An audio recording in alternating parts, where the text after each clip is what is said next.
We are BTS. BTS. I have always appreciated BTS and their music, but whenever I mentioned this to any of my male friends, their reactions were strikingly similar. Visible disappointment, sarcastic remarks, and stereotypical gay jokes. And I always wondered why. My name is Jimin. My name is Namjoon. Sugar. Hi, I'm V. My name is Jin, worldwide handsome. Hi, my name is Jungkook. Yeah, Hope right here.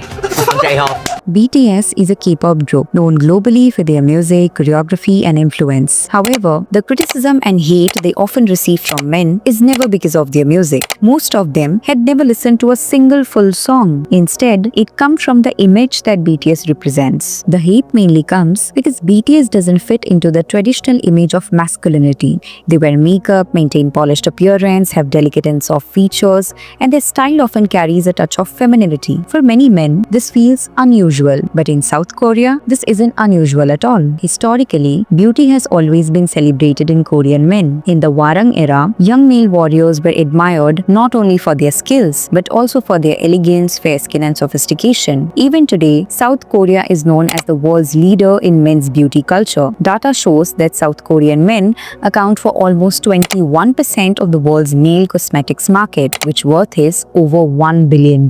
Studies and interviews show that many South Korean women are more attracted to flower boys, men with clear skin, delicate features, and gentle personalities, rather than the old macho types. So, what may seem unusual elsewhere is actually a deeply rooted cultural norm in Korea. BTS reflects this ideal of beauty and masculinity, stylish, expressive, and graceful. So, when people outside Korea insult BTS for being feminine, they are reacting to a different cultural standard of masculinity, one that challenges what they grew up believing. From childhood, boys are often raised with the idea that they must never be like women. They are told, don't cry like a girl, be tough, don't be too sensitive, don't act dramatic. Over time, this leads many men to reject anything associated with femininity. Sociologists call this phenomena femphobia, the tendency to devalue or insult anything considered feminine, especially when expressed by men. And yet, history itself shows how fluid these ideas are. Many things that are now seen as hyper-feminine were originally made for men. High heels, for example, were first worn by Persian soldiers in the 15th century to help secure their feet in stirrups. Later, European kings like Louis XIV used them as symbols of status and power. Skirts and robes were once standard clothing for both men and women across ancient cultures. Makeup was commonly used by men in Egypt, Rome, and Renaissance Europe to display status and confidence. Even pink, now strongly tied to femininity, was once considered a bold boy's color, while blue was reserved for girls. Crop tops too began as men's athletic wear before shifting into women's fashion. What seems unusual today may once have been the ultimate symbol of strength. Masculinity and femininity are not fixed truths. They shift with time, culture, and history. Despite history reminding us that masculinity is never fixed, many people still refuse to accept any version of masculinity outside their own. What's even more disappointing is that this hate doesn't only come from the uneducated or ignorant people. Even some educated men who are supposed to set an example of respect and open-mindedness are quick to insult these idols.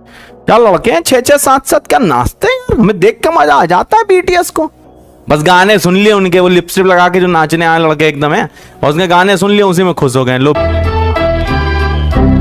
BTS ही है ना वो, जिसमें 4 लड़के लड़की बन के नाचते हैं। Education should teach us empathy, understanding, and acceptance, not disrespect. When those who should know better join in on the hate, it only normalizes disrespect and make it harder for others to be tolerant. This actually takes me back to my own school days. We had a maths teacher who strongly believed that humanities students were less capable, that their subjects held no real value, and that they had no future. He would openly mock them in class, and over time I noticed that even his science students began adopting the same attitude, mocking art students, saying things like, they don't even need to study to score 100, their subjects are that easy. Now, I am not here to argue about which subjects are hard or easy, that's not the point. The real issue is the influence of people in positions of authority. Teachers, mentors, and educated adults hold a responsibility because their words shape the way others think. When they choose to belittle or disrespect others, that behavior spreads. BTS is not just a music group, they are art artists who use their platform to inspire millions. Their songs carry powerful themes: self-love, confidence,